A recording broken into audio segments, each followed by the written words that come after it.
look, and all of a sudden, we're in this airtight situation. Isn't it amazing? We're rolling. Amazing. Welcome to Headstrong. My name is Louis Strong and I host this podcast. So Headstrong is a podcast where I sit down with a variety of guests in the public eye and I talk to them about their lives and their careers.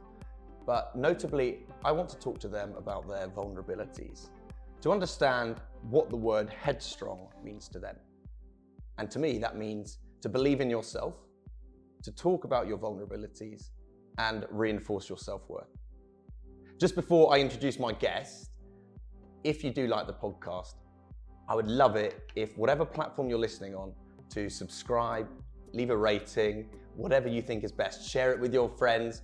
It truly makes a huge difference. We're then able to continually make more content and get on some amazing guests just like mine today. So if you can go hit that subscribe button, that'd be truly helpful. Thank you. I'm delighted to welcome somebody today who embodies positivity and exuberance in every walk of life. My guest is widely recognized for their charismatic approach on the television show Celebs Go Dating. However, my guest today is a brilliant wordsmith, has a boundless vocabulary. He enriches his social media followers daily with his linguistic gems through his word of the day. But not only that, his approach to life has an incredible spirit, embraces people of all colors, races, sexualities, genders. So I'm incredibly privileged and proud to welcome Tom onto the podcast. Thank you. So what a lovely introduction. That was what I would call a fanfaronade. Well, that was lovely. Most welcome. How are you? I'm in fine fettle. Yes, how are you, Louis? That's very kind. I'm not too bad. I think 2024 was flying by and it's quite... Yeah, it has gone awfully crazy. quickly. I've jammed rather a lot in. Yeah, I'm sure. Not just professionally, but socially. My godkids are about to sprout wings and emigrate to Canada, so we're furiously socializing to try and getting your last bits in. Yes, I mean I shall, I'm sure, become transatlantic and see plenty of them, but we are jamming it in. That's great. Yes. Well, thank you for coming in today. I really appreciate it. Oh, it's my great pleasure. I'm a fan. Well, this is wonderful. So as I mentioned in that introduction, you radiate this positivity, this light. Has that always been the case? Well, funnily enough, I mentioned my godkids, and they're my godkids because they are the children of my best friend, Julie.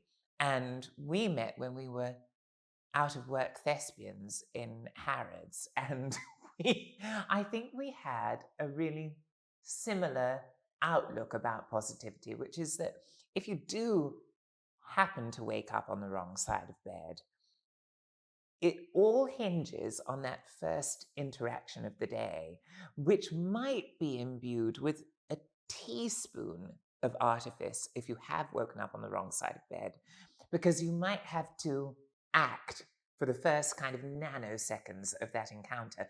But as soon as you send out from your very solar plexus something lovely, and it elicits something that's sincerely lovely from that person, it instantly becomes real. It becomes like this kind of positive ping pong. And then I think it can change the course of your entire day. So I think she and I were in enormous concert about that as an outlook and as an approach. And actually, it was the foundation upon which we built our friendship. I love that. Yes. So if we rewind, though, to childhood. I'm creeping towards you. Please. I feel too far away. So if we rewind... I'm too blind from back there to see all your fruit. Oh, yes. You probably can't see this, but on his pearls, they're punctuated by fruit. I should have got them to sponsor my episode. Yeah, I know. I love the banana. Is that what you love? Oh, well. I love that it's half. I'm not being naughty. I just love that it's half peeled. I think that's a lovely detail. Well, thank you very much. I appreciate it. Well, I think you're exquisitely dressed today. I love your jacket. Where's it from? I think it's from Sandro. Oh, yeah, actually, it's giving me Sandro vibes. Is As it? in, I know, you know the quality of Sandro when you see it. When you're in the room with Sandro, you know.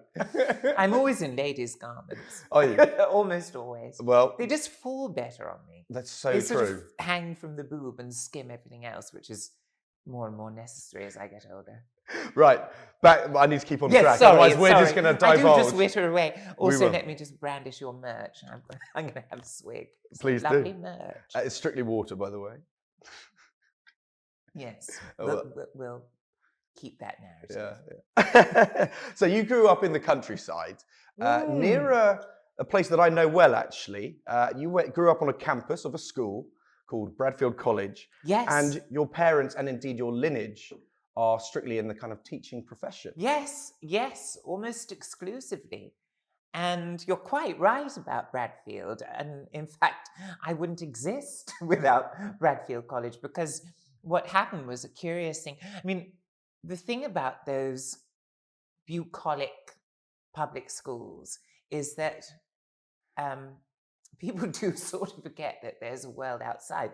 So people tend to kind of do their dating within the school, or at least they used to. And my mum grew up on this beautiful college campus in Bradfield. And I think the options for her when she was experiencing her romantic awakening were either the oldest boys, who I think were not mature enough for her, or the youngest teachers. And it was slim pickings for youngest teachers, because I think the youngest one was about 16 years her senior, and that was my dad. So my mum was there as the daughter of a French master, and my dad was there as a young English teacher. And that's how it all happened. That's how the magic happens. That's yes, how the magic did happen. Yeah, and quite. We know that when the magic happens, sometimes babies come along. Yes, and you're quite. You're happy to say that you may well not have been planned. Is that fair enough? No, far from it. Far from it. And then my dad got uncharacteristically traditional and said, "Well, I think we better get married." So they, in short order, they had a house on campus that was sort of about 5 minutes walk from my maternal grandparents' house. And it was wonderful, because they were almost another set of parents, really, because they were very young grandparents.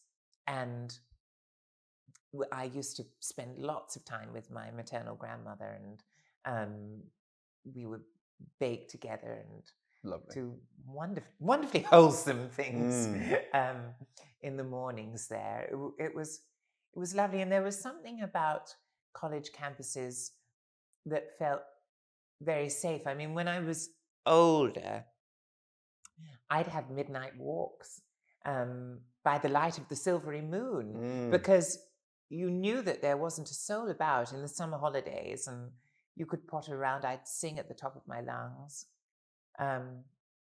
Hope I didn't wake anybody. Nobody ever complained. Well, c'est la vie. C'est la vie, exactly. Yeah.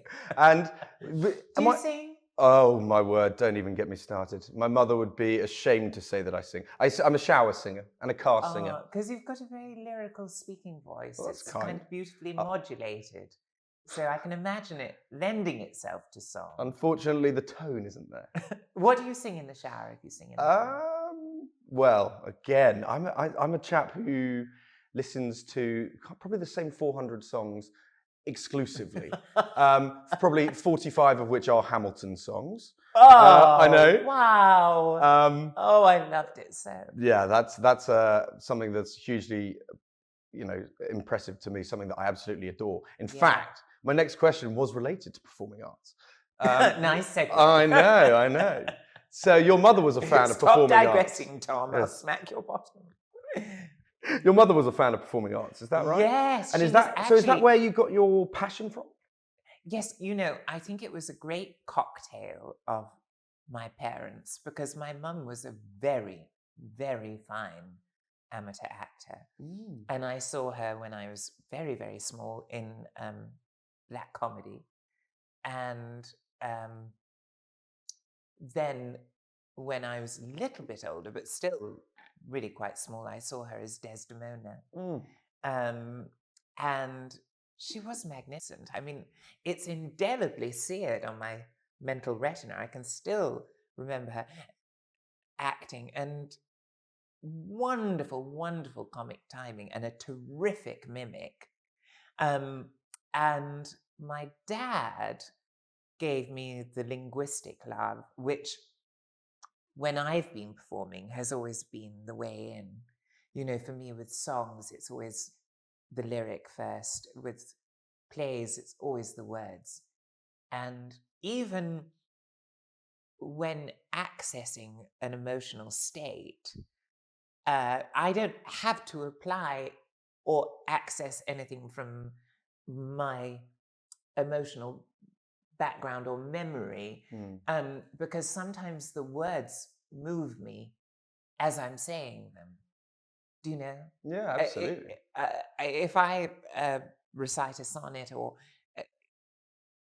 something in the very music and the very vibrations of the words sort of that seem to linger in my sternum can reduce me to tears quite easily. That's amazing. It's powerful for you then. It is very It powerful. dictates your emotions. Yes.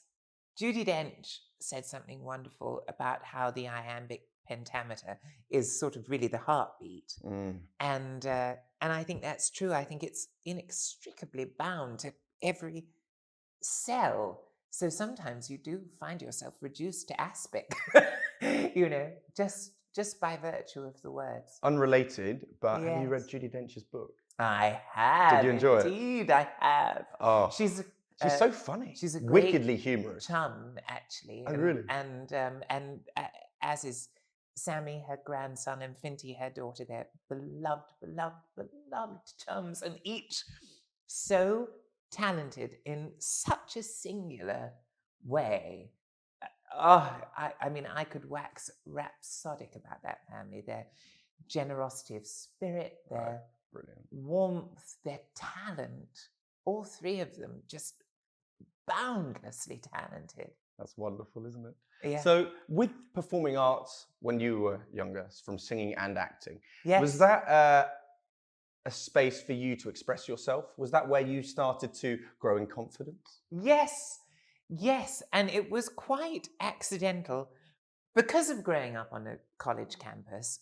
You know, if the school were putting on a production of, say, South Pacific, and because the sort of 30 and 40-year-olds were played by 18-year-olds, if there was a sproglet on campus that could look like their child, just by relative values, then we would be asked. So because I did have an interest, I was often asked before I was even at the school to be in productions. And I played the little boy in South Pacific and sang that dear song, Dites-moi, you know, that little French song. And I had a ball, and that really got to me. Something about Rodgers and Hammerstein, about whom I was always dotty. I loved The Sound of Music, and I loved The King and I. So when I got to be in a Rodgers and Hammerstein that I didn't know so well as a sproglet, that was very, very special. And I think there was no going back after that, really. Well, that's amazing. They just got to me, and I still think they are superlative, and their spare, exquisite marriage of lyrics to melodies is almost unsurpassed. And on top of this then, Yes. your journey at school and Yes. indeed growing up, because you're an incredibly intelligent person, and I'm not- this definitely comes Now, from your parents. I have to put the kibosh on this myth. I have a very, very small brain, which is masked quite successfully by an extensive vocabulary for about 7.5 minutes. And then, and then people find the chinks Okay, the fine. many, many chinks in my armor. Well, my approach to that was, well, in which case, you're incredibly self-aware, which I think is fair enough. So my Yes. question was going to be, when did you first become aware of your own mental health growing up? That's a very good question. I think the first thing that I could cite as awareness was in the face of being mercilessly ribbed and teased about being this sort of plummy, androgynous creature that I still am. And I suppose the epiphany that happened, Louis, was I think when I was about 15 or 16. I sort of thought, well, I'll never be cool and I'll never be able to deviate from this personality, which is organically evolving, that is very androgynous. So maybe I'll have my own coat of mail if I just celebrate it a little bit more. And that sounds very easy. It definitely was a decade in the making until it became truly celebratory. But it was definitely a thought. The germ of that idea was planted in my mid-teens, and I did start to realize that if I celebrated it, I had a lot more agency. I could make people laugh, but I was in charge of it. And a lot of the kind of more persistent worries melted away.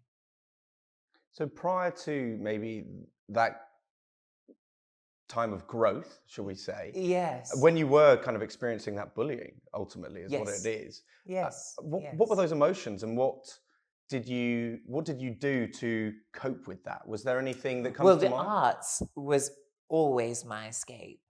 Always, always, always. And I got into the theatre at such a young age.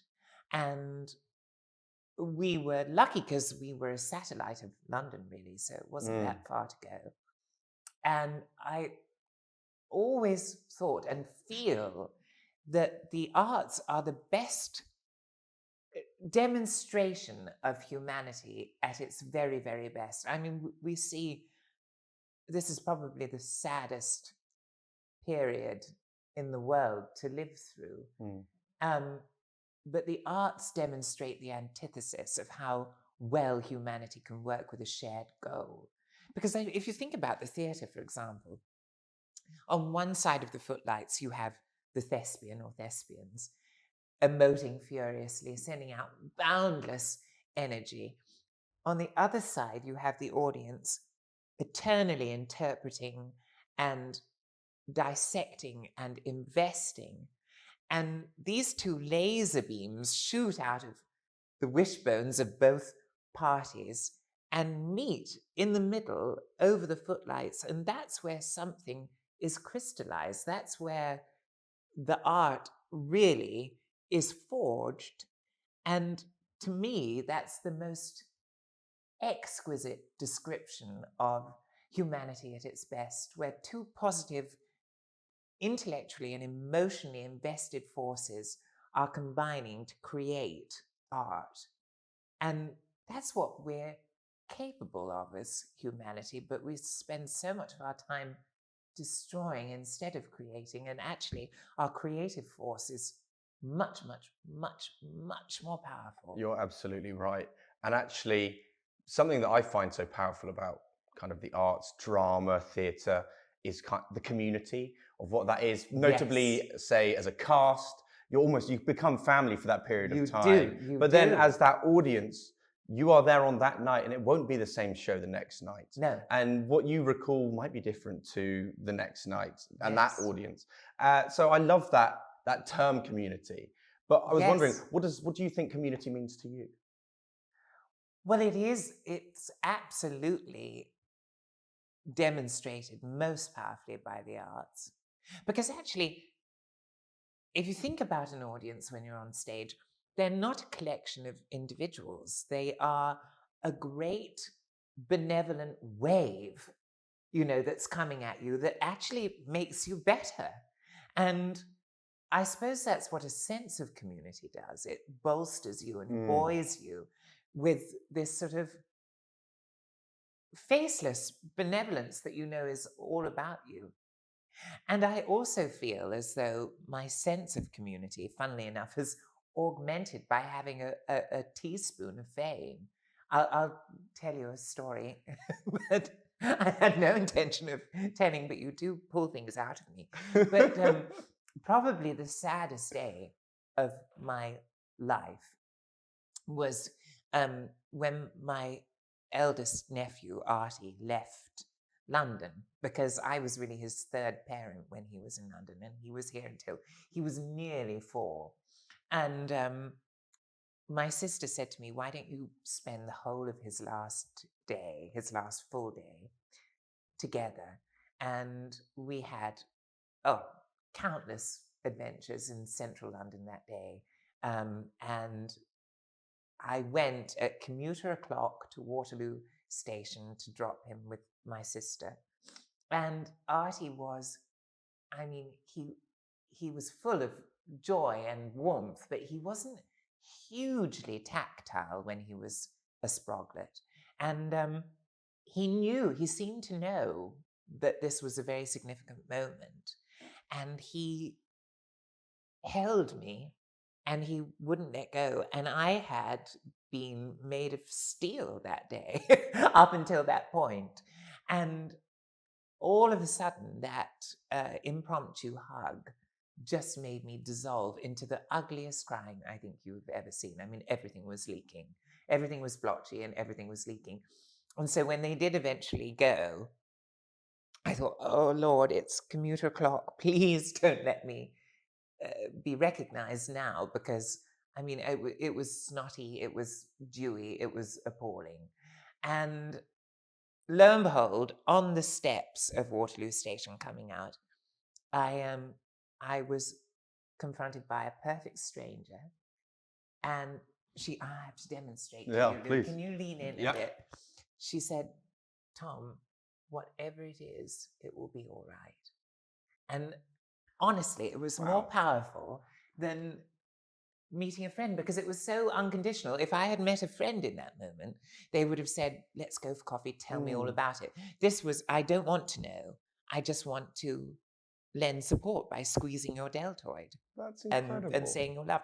So it was a huge lesson for me, because I know that there are people dotted about, and I'll never think again, I don't think, please not now, please not now, this is the wrong moment, because you never know how powerful that's going to be. And I couldn't have asked for more powerful interaction. And it goes to show, most vulnerable state. And it goes to show in the chaos and turmoil of this world that there are still gems of individuals that are able to kind of provide that to us. Oh, yes. Which is rare, but actually maybe we are, drilled by the media on what's going on, and actually a lot of people have that soul, don't they? Yeah, and I do. If I've got a fundamental belief, it is that humanity is first and foremost good. But as you say, we spotlight the bad, and the bad is so devastating that it consumes our thoughts and our focus. But I do think, I mean, you only have to look at times of crisis to see how benevolent and altruistic humanity is. Now, another area where community is a huge thing for support is the LGBTQ plus community. I'll say yes. And that's something that I want to talk about with Pride Month in June, which is when this is being released. But what I want to talk to you about kind of your journey coming out, if you're happy to talk about that. I'd love to hear like how that happened. Were you scared? Were you fearful? Were you reluctant because of how people would receive it, or indeed friends and the people that bullied you? I don't know. It was a naughty old story. When I was 13, I think, Reading, which was my kind of closest big town, were about to have their first gay bishop. And it really split the town in two. There was vociferous opposition and vociferous support. And it was the first time, I think, ever that I was politically aware. I think kids are these days. I think it's brilliant. They're much more, their political antennae are up, but mine weren't. They really weren't. And this was the first moment that current affairs sort of entered my life. And I became hyper aware of my parents' reaction. They'd already divorced by then, but to my delight, they were both in support of the gay bishop. And I used it as a sort of a springboard to coming out. And I kept talking about it. I mean, I thought I was being very clever. It must have been utterly transparent. But Tom's still talking about that bishop. Bishop, yes. He's either going to join the church or come out. I'm not sure which. Anyway, I think, cognizant of this shift, my mum seemed to orchestrate the most extraordinary day. It was a really sunny day, and our house was completely empty. And I thought, this is all very unusual. And she said, let's walk down to the local pub for lunch. We'd never done that before. And on the way, when my mum and dad divorced, my mum had umpteen jobs. I mean, she was cutting hair, she was cleaning, she was a part-time French teacher, she was childminding, and she was cutting the hair of two boys that I was at school with. They weren't in the same year as me, so I didn't know them terribly well. And their mother was very outspoken, but didn't know me terribly well. And while she was cutting their hair, she said to my mum, and my mum related this story on this walk, you do realize Tom's gay, don't you? And my mum sort of went, oh, well, and I said, oh, I can't stand that woman. And she's so outspoken and she doesn't know me from Adam. And my mum said, no, I know. But since she did say that, are you?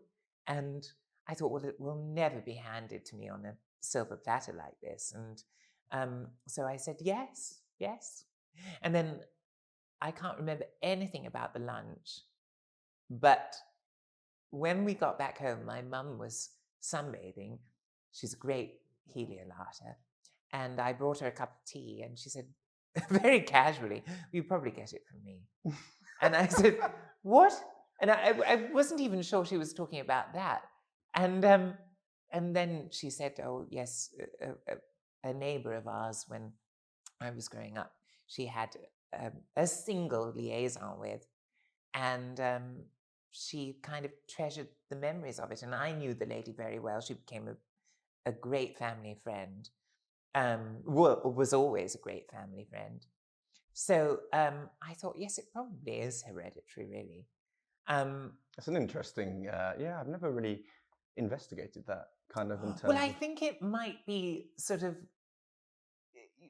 a kind of a recessive gene, you know. I think where it's the right combination, it happens. But I'm quite sure that it's in us. Yeah, absolutely. From the beginning. Just needs to be unlocked. Yes. And I'm quite sure that there's more than a ladleful in most people. You know, everybody ties themselves in knots about gender. The anti-woke brigade and all those rat bags. And I have to just say, gender and the word genre are very, very close sisters, meaning of infinite type. The word gender itself has never meant two things. It's always meant a vast, divergent panoply, which is why you've seen representations of all genders throughout history. It's really only kind of circa Queen Victoria that we got this very, very narrow view of what it meant. That's very interesting. I mean, of course, it makes total sense with the kind of linguistic link there. Yes. I mean, and how it's derived. Where Yes. does that come from? If you know, I know that's putting you on the spot. Well, do you know where every word comes from, please? Well, that is the root. That Yeah. genre. Is it from a? Root. Is it Latin? I think yes. I Must- think yeah, so. sure. Well, Yes. that is interesting, and actually, it makes total sense. You're right. Yeah. And yeah, I suppose actually, when you look at history, there became this very conservative approach and narrowed, as you say, into strictly what is male, strictly what is female, and that's that. Yes. Interesting. I mean, you wouldn't think that arriving where we are now, that you kind of look back at the Tudors and you think they were more playful with androgyny. You know? And there's not much that you covet from that time. Mm. But it worries me. It worries me. I mean, it is Pride Month. I think our trans brothers and sisters are having the most difficult time. And they're very often denied a seat at the table to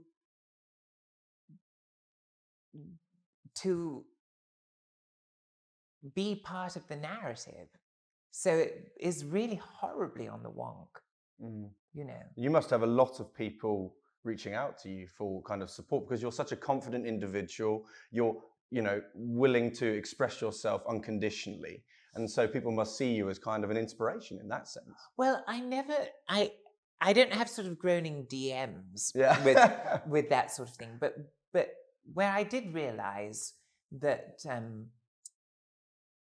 one's public celebration of one's self in the round had an impact was when I did SpongeBob last year. Fantastic. Because there were a lot of teenagers that came, and at stage door, they would often say, "You've inspired me to be candid about my orientation and or my gender identity." And that put wings on my heels, because I don't think I ever really thought about it. I ought to have done, but I hadn't. So it was intensely moving, because we are a family, but we're a family beyond an exclusive family. We're a family with allies, yes, and everybody that wants to be a member is swept up like a great big sort of gay Hoover with a lot of suction. Oh, that's funny. Right, Tom. Yes.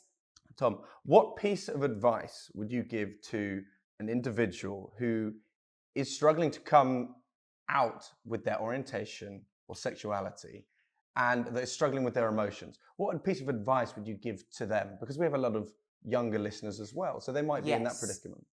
The first thing I would say is, don't underestimate the power of love, because I have witnessed and been part of many situations where you think, oh, the narrative ahead of coming out is wrong, or uncomfortable or difficult, and it's going to make this a challenge. But the difficulty with love is it's invisible very often, and it will, I think, about 80% of the time supersede any whiffs of prejudice that you might smell. So have faith in that, because it will triumph. And if the love is there, then very, very quickly people adapt, and even the odd odious narrative is changed beyond all recognition. Of course, I have worked with the Albert Kennedy Trust, which is the flip side of the story, when there isn't acceptance and it can lead to homelessness. And so I'm not ignoring the fact that that's a very real possibility. But I think 9 times out of 10 in this country, the love will be the antidote, That's really nice. Yeah. And actually, just quickly on the trust there, Yes. you raised amazing money for them winning Mastermind. Oh, but you really have done your homework. Yes, I did. Yeah. And I beat Anne Widdecombe, so there you are. Well, there you go. My Fair Lady, there you are. My Fair Lady, it sustains us all. So, on a similar approach then, when you were growing up, did you have much luck with love, or were you unlucky in love? I continue to be hopelessly unlucky in love. But I perhaps was drawn to the arts because I am such a romantic. And that made me rather dewy-eyed and hugely ambitious in the arena of romance and love. And I think that has slowly melted away. I think my greatest love is my work. And there's definitely room for romance, and I'm open to offers. But that is a big shift in me because I'm really, really contented with my lot. I've got 3 gorgeous nephews, 3 gorgeous godkids who are in my life all the time. I have no dearth of love from other sources. I'm immensely stimulated by my work beyond all possible measure. I'm probably for the first time in my life, like in the black, fiscally. So, so everything, I'm happy with my lot, in short.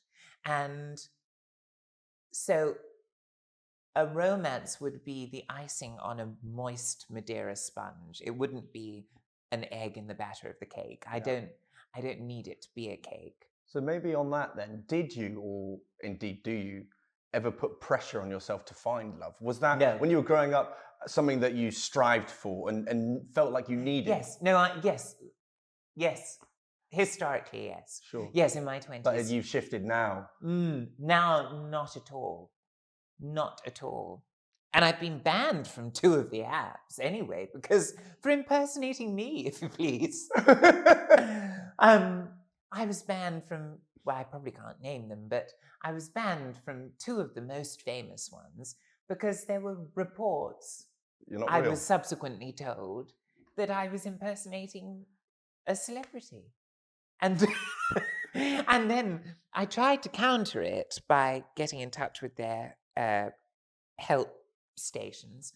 And they said, I'm really sorry, it's connected to your device. It's bound to your device, so you can't even re-download. There's nothing we can do about this. There's nothing we decision. can do. I'm afraid, I mean, that's it for life.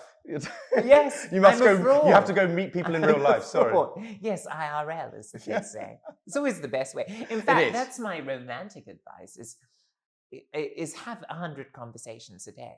Because if you do IRL, then 2 are bound to be flirtatious, and life is the best springboard, I think. You know, because then you're not curdled by nerves on your first date because you've had an encounter. You know. Completely. So I want to quote something, but I was going to give you a brief backstory. As we were talking about before, I'm a lover of Shakespeare, having grown up on it and read it a lot. And you're incredibly passionate about words. Acting anyway. Beginning, wasn't exactly. it? And this is what I was going to tell you actually, because for anyone listening or watching as well, I was picked up by my agent when I played Lysander in A Midsummer Night's Dream about 10 years ago. And unrelated, I was going to tell you that I've already told my girlfriend whether she is the childbearer or not, that will be the name of my son, Lysander. I know. I thought you'd be interested to hear. Oh, I say, that's lovely. Yeah, but the reason I bring up Lysander is because he says one of my favorite lines ever, which is, "The course of true love never did run smooth." That's very true. Then you could add, as an addendum, one of my favorite Shakespearean lines, "How will this fadge?" Which sounds filthy, but it means how will this turn out? How will this unravel? Tom, you found yourself on Celebs Go Dating for a number of years now. Yes. I want to know, did you go into that experience open-minded? Were you nervous about that? Because you hadn't necessarily experienced that side of television before. No, all television, full stop. No, it was all a very, very curious accident. I was doing a terrible, I mean, I shouldn't say it, but it was awful, murder mystery play at Theatre Royal Windsor, which is a theatre I adore. It's where I saw Ian McKellen's Hamlet. Brilliant. Anyway, I digress. Did you see it? No. But I saw actually Ian McKellen the other day in Play of Kings. If you haven't seen that, go and watch it. Yeah, I He must plays go full and staff. see that. Unbelievable. Oh, I Yeah. must go and see that. Please do. He dazzled me in Hamlet because there was a mezzanine level and he was zipping up and down ladders as an octogenarian, if you please. It's brilliant. And unrelated, he plays Falstaff and they do parts 1 and part 2. So he's on stage over 80 years old for 3.5 hours. He is incredible. It's amazing. He is absolutely incredible. Anyway, yes. I digress hugely. I was not in Hamlet. I was doing a dreadful Francis Durbridge murder mystery play and floundering around and, as my dad used to say, living off the smell of an oily rag as a pretty unimpressive thespian. And I thought, I've got to do something bold. So I secretly auditioned for The Voice. And I got through the sort of behind the scenes rounds, and then 80 of us sang before the judges.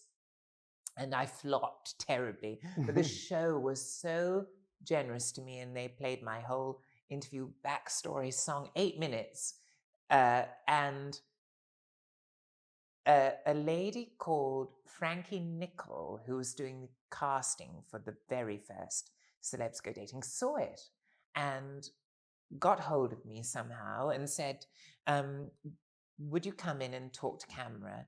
And they said, we have 2 love experts, but we want a third character who's more of a sort of benevolent soul, you know, who is inexpert, but can be an ear, shoulder, bosom. And I thought, oh, that's a lovely thing to do. And they said, we really don't know how that third person will fit in. But what's nice is that if you're bad, you'll be trimmed out of it altogether. No one will know you were there. If you're good, then we will cut out the bits we like and you'll be able to see what appeals to us. And I thought that's the most liberating notion. You know, having come from the theatre where you're in full frame the whole time, you can't be cut if you're bad. To be trimmed out to nobody's knowledge if you are a flop. And so that's how it happened. And that's how I sort of learned a little bit about it. And then started presenting because of that and learned a bit more about numbered cameras and where to look and where to stand and all of those technical things. Because on Celebs, of course, the great trick is for the cameras to be as discreet as possible to make people as natural as possible. So it took me a little while and other jobs to learn about numbered cameras and where to look. Tricks of the trade. Tricks of the trade. I mean, I'm still not great, but I know a little bit now. I don't feel like it's my first rodeo anymore. But Celebs catapulted you into the public sphere, you know, and as you said yourself, you've had a teaspoon of fame. Yes. And so I'm interested to hear what does that meant for your relationship with social media and having that kind of spotlight on you? Well, I never had social media before. So it's something I've only known since having a modicum of fame. And I was in a quandary about whether to do it. And if so, how? And I had a great agent who said to me, think about something that has integrity and always will have, that, you know, is connected to who you are and what you do anyway.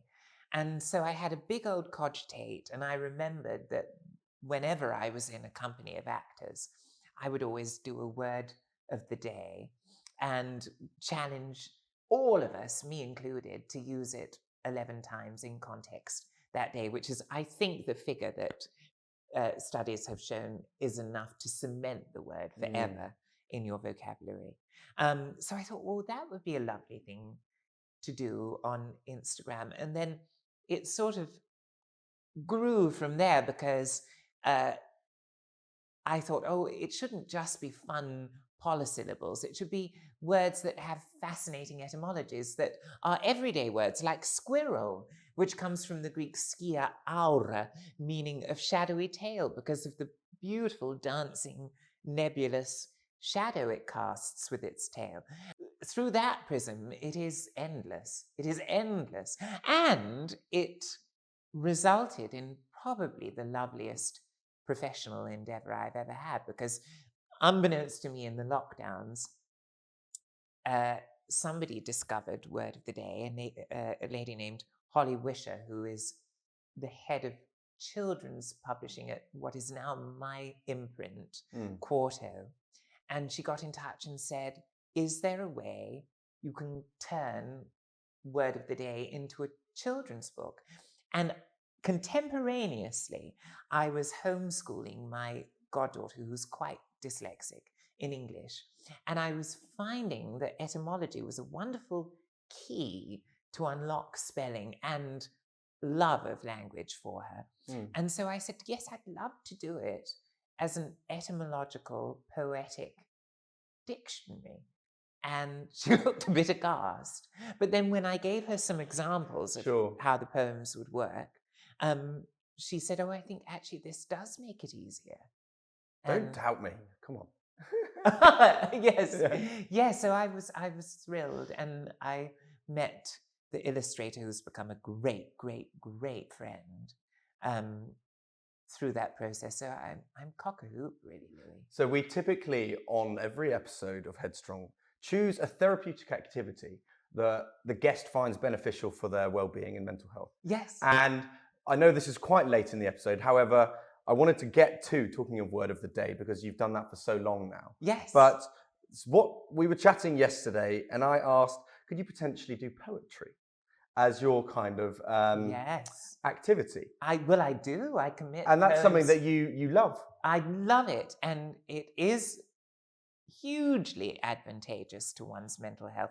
I think the more gymnastic your brain becomes, the better you become at dealing with things. And also connected to words. My very dear friend, Susie Dent, wrote an emotional dictionary. And in it, she says, there's something called Rumpelstiltskin syndrome. You know, in the fairy tale that he holds the king's daughter to ransom with her firstborn if she can't guess his name. And by finding out his name and naming him, suddenly she has her agency back and she's not held to ransom anymore. Well, the same is true, studies show, of emotions. The more accurately and specifically and the more nuanced your language becomes when describing your emotion, the better one is at dealing with them. But I digress from poetry because, yes, I do.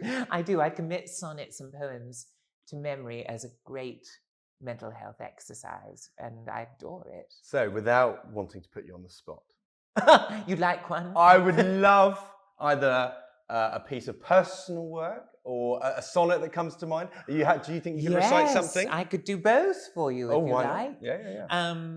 I shall do a poem from the etymological dictionary since I spoke about that, and that's a great tonic for me writing for my mental health. Absolutely.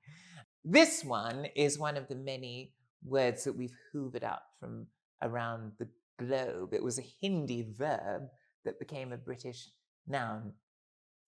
Rub-a-dub-dub, you're in the tub, having a wash and a brush and a scrub, and as you lather your beautiful tresses, it's not your shampoo, but your delicate presses that gave us this ancient Hindi word. The meaning of champo has slowly transferred from kneading and gently massaging your head to the liquid you use when you do it instead. That is brilliant. I love it. And I'm going to do, it's a very, very famous sonnet, but it is my favorite sonnet because of the love story therein. This is sonnet 18. Shall I compare thee to a summer's day? Thou art more lovely and more temperate. Rough winds do shake the darling buds of May, and summer's lease hath all too short a date. Sometime too hot the eye of heaven shines, and often is his gold complexion dimmed, and every fair from fair sometime declines, by chance or nature's changing course untrimmed. But thy eternal summer shall not fade, nor lose possession of that fair thou owest, nor shall death brag thou wanderest in his shade, when through eternal lines to time thou growest. As long as men can breathe and eyes can see, so long lives this, and this gives life to thee. That was beautiful. Oh, Very nice. I love it so. Well rehearsed. That was beautiful, really lovely. I mean, I've got to say, you must see writing and indeed performing it and reading about it almost like a kind of therapy, so to speak, Yes. kind of a therapy of words, so to speak. Yes, it is. And I think words are therapy because language is always ultimately reductive. I mean, I spend so much time with children, and there's a power to the way a child looks at you when they're pre-verbal, where they look beyond the words you're saying into your very soul. So language will always be slightly reductive. But the fact that we have devoted our entire civilized history to making it as far away from being reductive as it can possibly be, by adding to it and making it more nuanced and borrowing from our neighbors and the farthest flung points of the globe, makes it the most tremendous tool in our arsenal, I think. And in addition to that, what is your relationship like with therapy itself? I mean, when did you first go to therapy, and what's that experience like for you? I have found it very, very helpful. There's a wonderful description by the actor Julie Andrews, who spent a huge amount of time in psychoanalysis. And she said it's like taking out the contents of a very messy cupboard and putting everything back in neatly. So it's not as though you're extracting or expurgating your brain. It's just that there's a kind of an order and an understanding to it that makes it more robust, I think, and healthier. That's really nice. Tom, I've loved talking to you. Oh, I think we've run out of time. Right back at you, kiddo. Right back at you. But I have what a lovely team you have too. Lovely, great. Peter. But I have one final question for you that I ask every guest. What does the word headstrong mean to you? It's a very interesting word, isn't it? Because it's often used disparagingly. If somebody's headstrong, they're a little bit too forceful and maybe force their way through by their elbows. But to me, headstrong means that your strength is fueled by your knowledge of your own mind. So your petrol tank, your motor, is an intellectual one. Lovely. Tom, thank you so much. Really beautiful. It's been my great pleasure. It's been a thrill. Thank you.